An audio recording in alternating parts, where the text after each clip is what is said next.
Bonjour, bonjour à tous.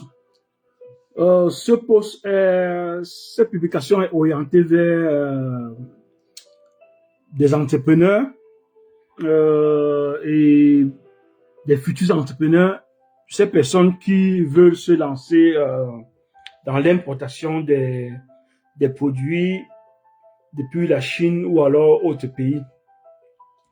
Je vous avais promis de vous parler un peu des Incoterms. J'avais promis de vous parler un peu des Incoterms.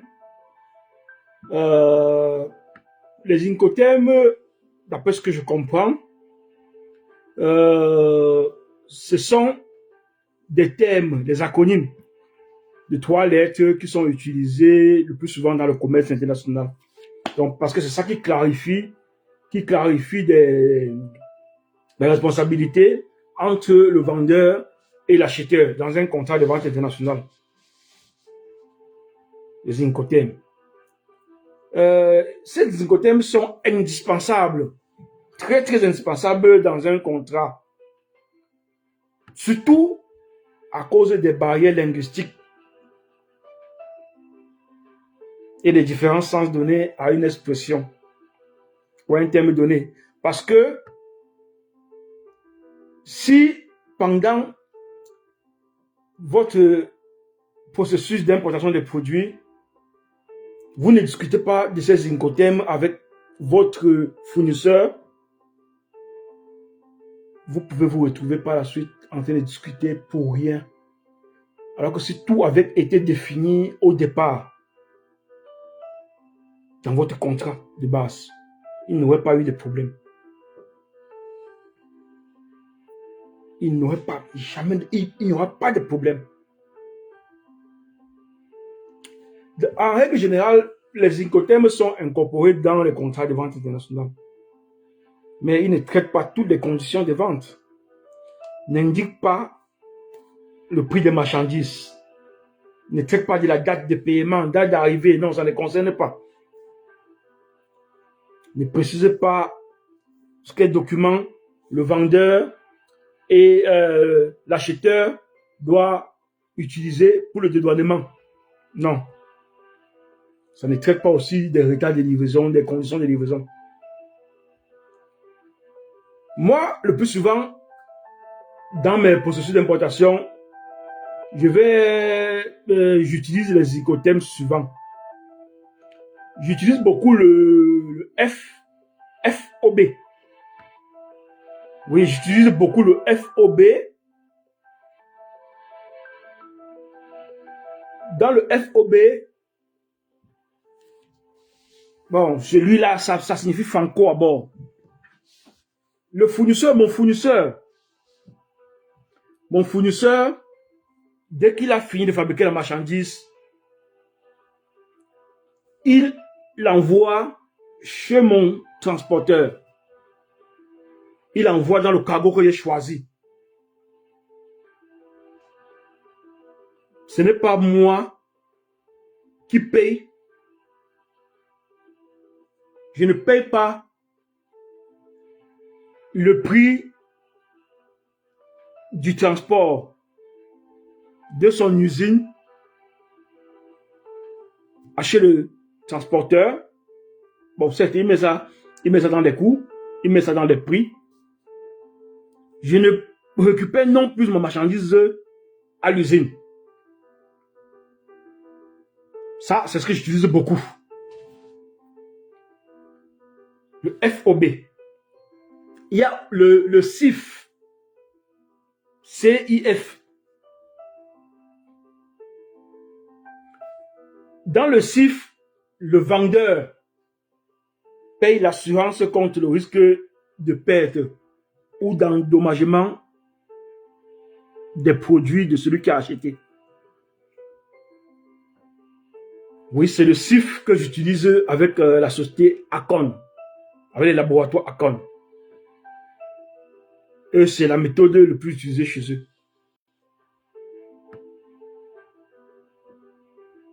Il y a le CFR. Le vendeur paye les coûts et le fret pour acheminer la marchandise jusqu'au port de destination. Oui, le CFR aussi, j'ai le plus souvent utilisé le CFR avec un fournisseur que j'ai en Afrique du Sud.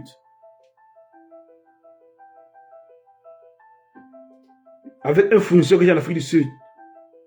Donc, ça veut dire, quand il a fini de fabriquer mes produits, il achemine.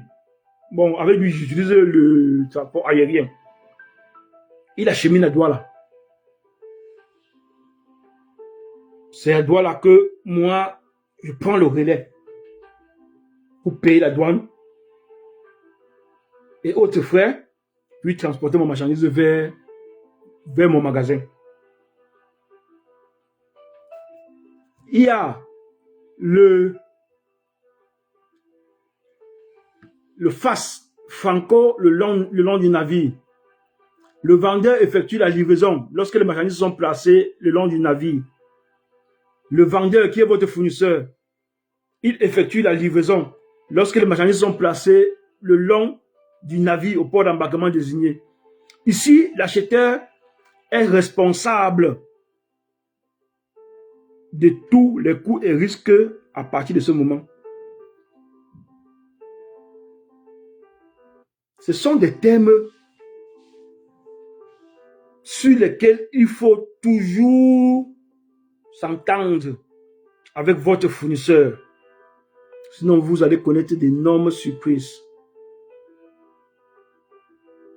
Un fournisseur peut, après la production de votre marchandise, il dépose à l'usine. Il vous demande d'envoyer quelqu'un récupérer votre marchandise. Alors qu'au départ, vous vous étiez entendu utiliser l'Incoterm FOB. Avec le FOB, il devait normalement expédier la marchandise chez votre transporteur à une adresse que vous lui avez donnée.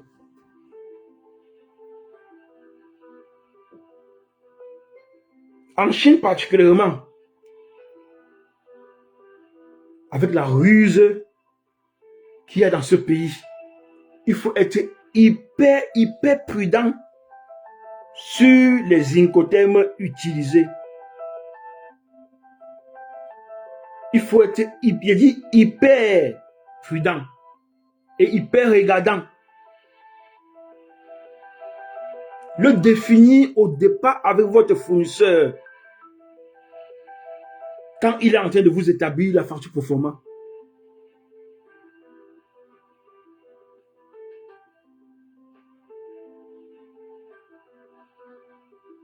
Parce que cela va vous permettre de réduire davantage les risques à l'exportation ou à l'importation.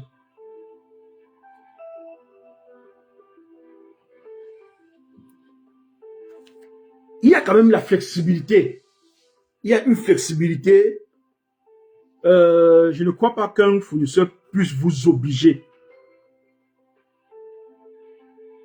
Ils sont nombreux, ils sont peu nombreux qui exigent. Parce qu'avec la société Acon, j'ai souvent voulu utiliser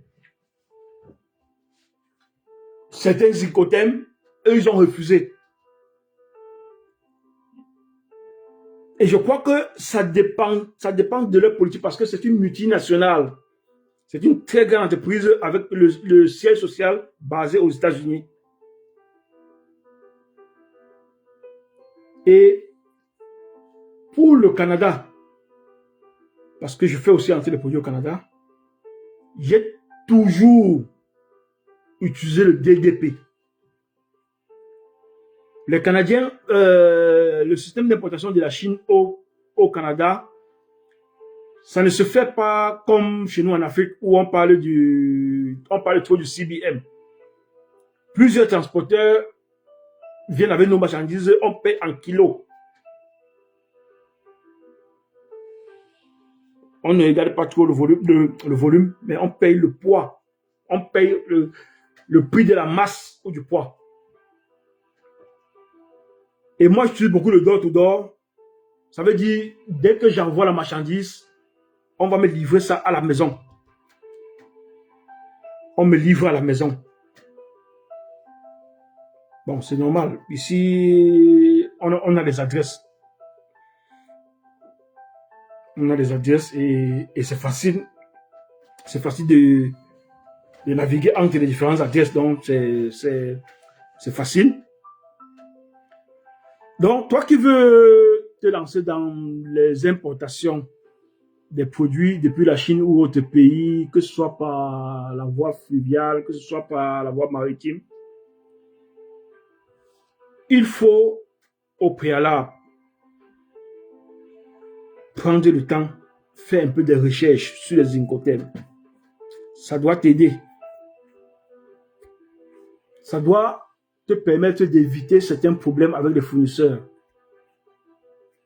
ou avec ton transporteur. Merci et bonne soirée à vous.